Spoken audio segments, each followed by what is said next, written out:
Oi, pessoal, como é que vocês estão? Tudo bem? Espero que vocês estejam bem. E agora nós estamos aqui iniciando a nossa, perdão, nós estamos iniciando a nossa sexta, nosso PET, volume 6, semana 1, né? Onde vamos tratar sobre a questão da expansão, a guerra como possibilidade permanente, né? Expansão de fronteiras, vem desde 89, com a queda do muro, né? O muro de Berlim foi criado pós Segunda Guerra Mundial.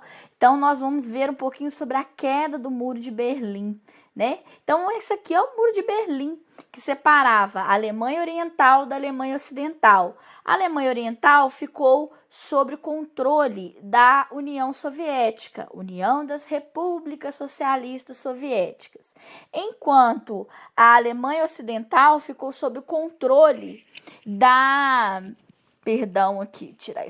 ficou sob o controle dos Estados Unidos, duas potências que emergiram durante a Segunda Guerra Mundial, né? Elas venceram, agora elas vão disputar o mundo. O mundo vai ficar dividido entre socialismo e capitalismo, ok?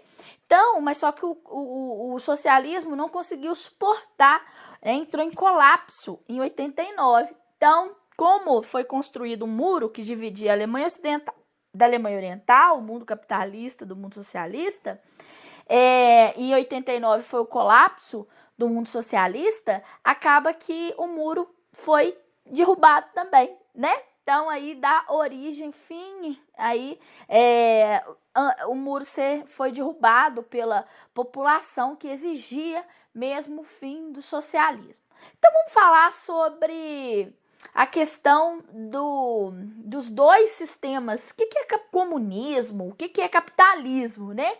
Que está dentro dos conceitos principais dessa semana. Então, o comunismo é uma organização definida como ela é totalmente baseada na propriedade coletiva dos meios de produção, tá? O que quer dizer isso? É uma organização social, é uma organização econômica baseada na coletividade. Isso quer dizer, por exemplo, que não existe diferenças sociais. Não existe, por exemplo, pessoas que ganham mais, ganham menos, né? Tudo tem que ter um controle, né? Então, o sistema socialista é desse jeito. E quem controla isso? O Estado. O Estado é forte. O Estado, ele é quase com poder ditatorial, né, que controla essas relações sociais, essas relações econômicas, principalmente através do planejamento econômico. Então, o Estado é forte, né? Na época, Stalin, Lenin, né, que eram grandes estadistas no regime comunista. Fato é que é um regime de coletividade. O capitalismo é diferente, é um sistema de bens privados, liberdade restrita, porque no comunismo tem restrição de liberdade de comércio, de indústria, né? E o grande objetivo do capitalismo é adquirir lucro, né? Então, assim, o capital está na mão das empresas privadas e eles contratam uma mão de obra em troca de um salário. Esse salário vai definir o trabalho deles. Existe desigualdade, aliás, o que movimenta o capitalismo é a desigualdade, né? Então, esse é muito diferente um dos outros.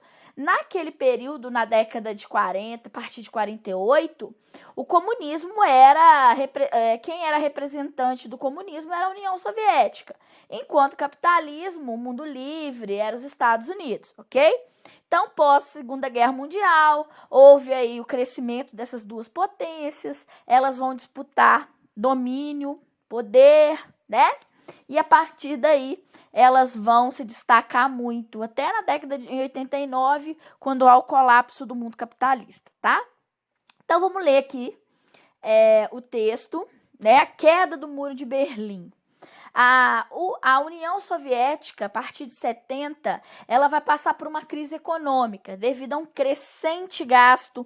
O Estado era muito forte, né? E o Estado gastava muito com bem-estar social.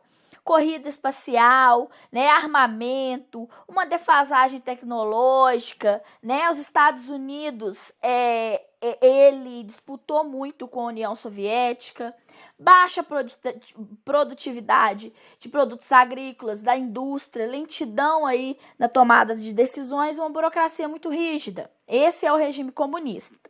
E a partir daí, uma crise econômica, pobreza, vai haver uma pressão interna por parte dos estudantes e dos trabalhadores que estavam em extrema pobreza, né? E vão reivindicar uma liberdade política maior, né? Esses países, eles vão reivindicar que integravam a União Soviética, vão reivindicar lutas por independência e uma maior democratização. E aí houve um período, né, com o Gorbachev, a chamada abertura política, né, que devagar eles vão liberando a política, uma abertura econômica, e aí aos poucos a União Soviética vai se tornando mais capitalista, né, mais voltada, o Estado vai diminuindo seus controles. Em 89, o que representava o mundo socialista era o Muro de Berlim, né, que separava as duas Alemanhas. Eles derrubaram, né, que são marcos aí da ordem bipolarizada. Com o fim do Muro de Berlim, foi o fim da Guerra Fria.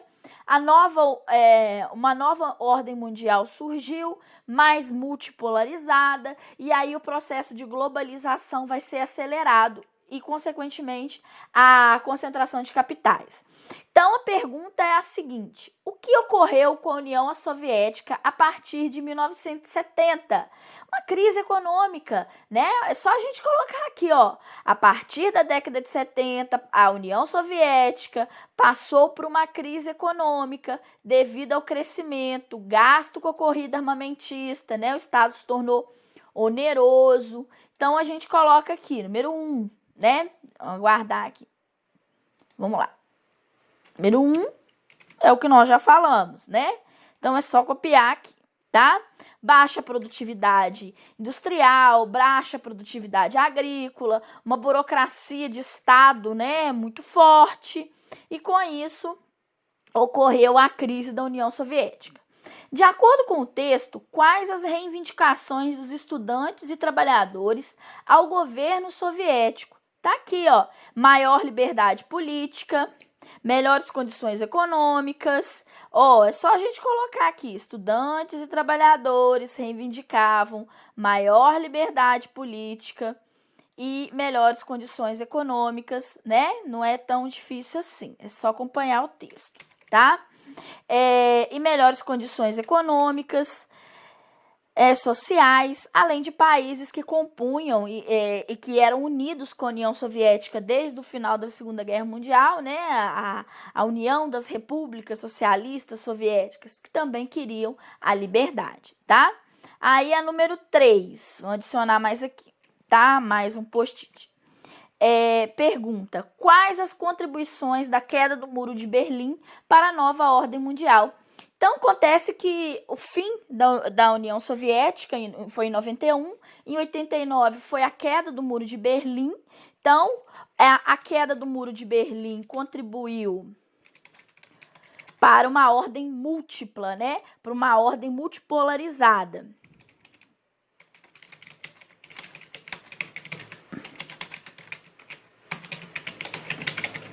Então, tá aqui, né? Então, multipolarizada, que acelera a globalização e a concentração de capitais, ok? Então, tá tudo aqui bonitinho. Aí, vamos lá, né? Número 2 é uma pergunta fechada. Em 89, 156 quilômetros de extensão, 300 torres militares, era o Muro de Berlim, né? 127 cercas eletrificadas desapareceram, deixando um rastro de 80 mortos, 12 feridos, milhares de aprisionados. Esse texto define como Muro de Berlim, né? Esse Muro de Berlim, ele foi um símbolo da divisão entre o mundo ocidental e o mundo oriental, né? Primeiro, o mundo ocidental liderado pelos Estados Unidos e o mundo oriental encabeçado pelas repúblicas soviéticas. ok? Então, letra A, conforme vocês já viram aqui, tá bom? Os 45 anos que vão do lançamento das bombas atômicas até o fim da União Soviética não foram um período hegemônico, homogêneo, único na história do mundo. Divide-se em duas metades, um divisor de águas, o início da década de 70. Apesar disso, a história foi reunida sob um padrão único pela situação internacional peculiar que o dominou até a queda da União Soviética. Então, o mundo viveu sob Guerra Fria, que era o conflito entre Estados Unidos e União Soviética pelo controle do mundo. Duas potências que surgiram através da Segunda Guerra Mundial. Então, é letra E, né?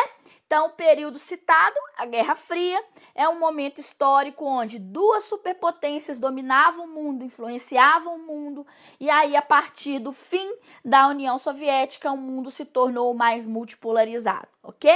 Então, com isso, a gente encerra a atividade, a explicação. E se der qualquer dúvida, vocês podem ir até o Classroom, tá?